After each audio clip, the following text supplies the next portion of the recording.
Jarred Weisfeld has had a career in film as a producer and a writer, and he's studied crime in schools. Here to help us break it down, Jarred, welcome to The Truth. Hi, thanks for having me. So, this is a pretty esoteric subject when you talk about violence in schools, but it's all too common these days. And is it my imagination or does it just happen in the United States? I don't hear about school shootings in Great Britain and Germany and pick your country. Well, majority of them happen in the United States, but there's like a very few that happen in Canada and in Great Britain that we don't hear about. But but majority of the school shootings happen in the United States. Well, have you been able to identify the source and the root cause of what would possess someone to go into a school and start shooting up people, innocent people who guilty of nothing?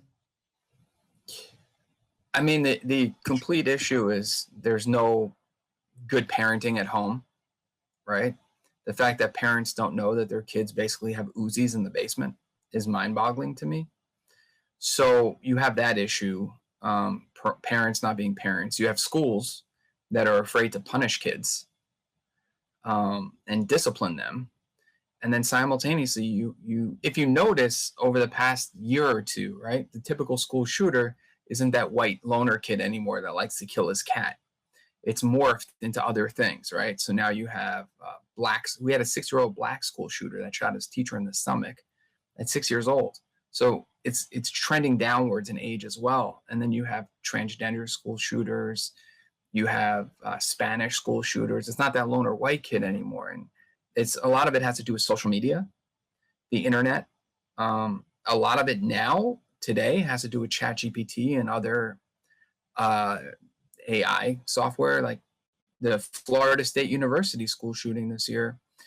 You know, ChatGPT helped them plan it. Well, we never gave schools a second thought when I was a kid.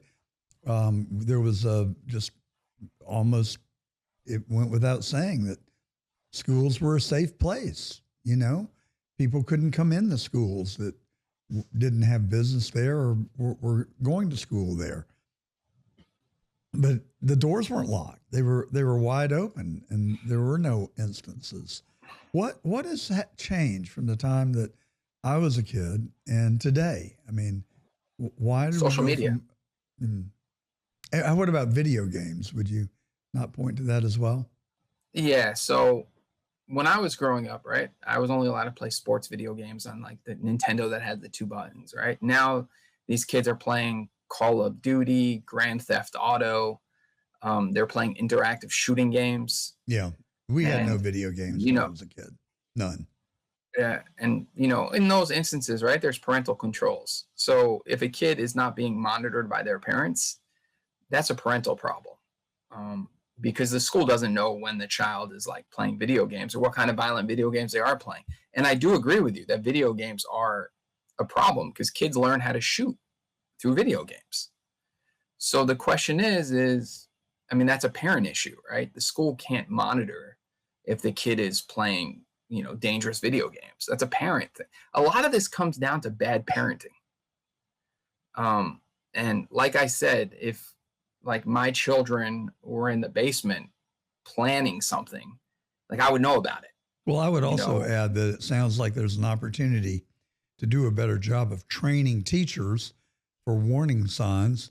And maybe there should be a protocols that are designed and that educators are required to follow if they spot a child that is exhibiting the warning signs of someone that might do violence. No, absolutely. But you have a problem where, let's say on the school Chromebooks, right, they have trigger words. Like if a kid types in something that is concerning, right, the school gets notified immediately. They talk to the child. But you have some parents in some schools that think it's an invasion of their kid's privacy. Mm-hmm. Now, I don't think it's an invasion of the privacy. The kid's like Googling, like, how do I get a gun? Right? Like, that's not privacy. That's called dangerous. Yeah, exactly. And, you know, privacy is like once you go to school and you're on a school issued Chromebook, like that's the school's Chromebook. We'll get right back to the show after this brief word from our sponsor, Masculine Man Essentials. Look, most deodorants on the shelf are full of aluminum, parabens, and synthetic junk. Masculine Man Essentials goes at it differently. All natural ingredients, built for men, and it actually holds up through the whole day long. Whether you're at the office, at the gym, in traffic, or just getting home for the night, try Masculine Man Essentials. I've been using it, and I can tell you, it's the real deal. Head to masculinemanessentials.com, grab yourself a 2-pack or a 4-pack, use the promo code TRUTH at the checkout to save on your first order, and the link is in today's show notes. As you know, we don't put our name on anything that we haven't tried and believe in. So when I tell you about Nessa's Hemp, I want you to listen up. Nessa's Hemp is a Chicago-based company that makes hemp, and it was founded by Anessa. And what she's built is really something.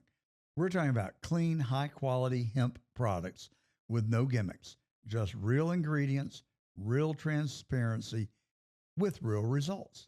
Whether you're dealing with stress, sleep issues, inflammation, or you just want to add something natural to your wellness routine, Nessa's Hemp has something to offer you. Head over to nessahemp.com, that's Nesas hemp.com, and check out what they've got. Use our promo code TRUTH for a discount just by being our listener. Statistically, has the incidence of school violence, is it on the rise, the decline, or is it remaining static? It's on the rise. There's over 100 school shootings a year, most of which you never hear of. But yeah, no, it's prevalent. It's not going anywhere. It's going in a bad direction, and it's only going to get worse now that we have social media, we have AI, we have these loner kids that want to be cool, and they think they're going to be cool and they're going to be recognized. That's also another issue we have, is that we glorify these kids. We put their names on television, we print them in the news, right? So these kids think they're going to be celebrities, right? They're loners. Nobody's ever paid attention to them. They're school shooter. Also, I want you to think about this for a second, right?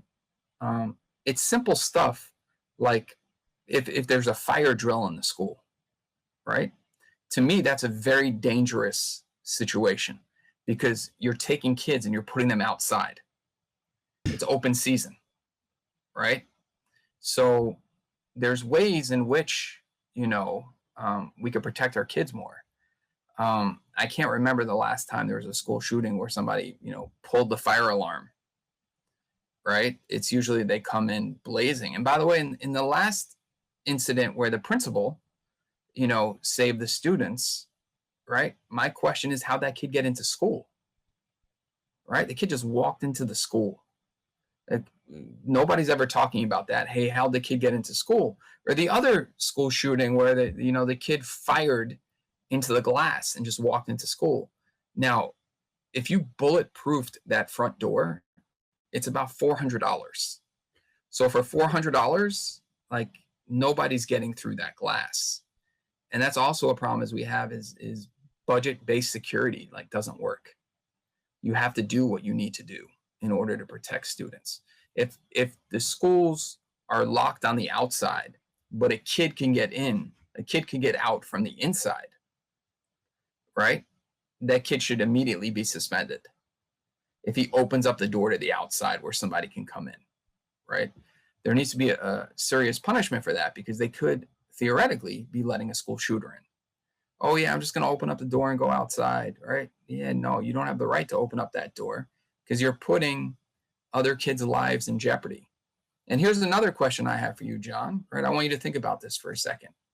You have one kid that you know is a problem in school, but law states that that kid has a right to an education, right? But the kid had brought a knife to school, let's say a gun to school or whatever it may be, right? He has a right to an education, but you have 1,000 kids in that school. So does that one child trump the 999 other kids that are in that school? In the state of New Jersey, the answer is yes. That one child, trumps the 999 other children. right? It's a game of chance. To me, right? You have one kid, homeschool him, right? Don't put him in another school where he's going to do the same thing. Homeschool him and make those 999 kids not have a fear for their lives. So that's another thing we could be doing that we don't do. Are there right? Not every kid. Go ahead. Sorry. Not every kid. No, it's all you. Are there a group of people that are nationally working to try and stem the incidence of school violence? People like yourself? Oh yeah. There's plenty. There's the Sandy Hook Promise. There's you have Lori Alhadeff in Florida who lost her child to Parkland, and she's created something called Alyssa's Law, which has been adopted in many states, which says that every school has to have a panic button. Something as simple as a panic button. Like every school in America should have a panic button, but she has to get laws passed so that, schools have to mandatory panic alarms. And it's called Alyssa's Law, named after her daughter. And she's done a phenomenal job nationwide. So, you have, and there was an incident in California just recently where a parent told me about a bullying situation where a kid, broke another kid's leg for no reason. And he had done other things to the child, and that kid is no longer at that school.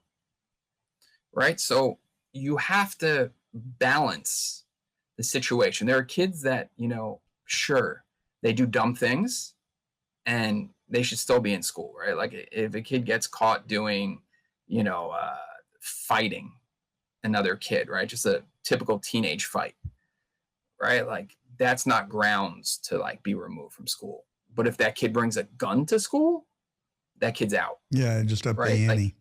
Jarred, I appreciate the work that you're doing on this. It is a national problem, and I hope we'll see that the numbers start going in the other direction pretty soon. And thank you for the advocacy that you're doing for child safety. And is there a place that our audience can go and follow you and your good work? Just LinkedIn, or you could email me at info@start-publishing.com. If you have any problems, I will help you navigate through them. We'll put that in the comments. Regardless if it's your grandkid, it's your parent, whatever it is, I will help you to the best that I can. Well, scary times, and I hope that we're able to move the needle, as I said, in the right direction. We really appreciate your coming on and talking about this difficult subject today on The Truth. Jarred Weisfeld. Thank you so much for having me. Thank you. Our pleasure.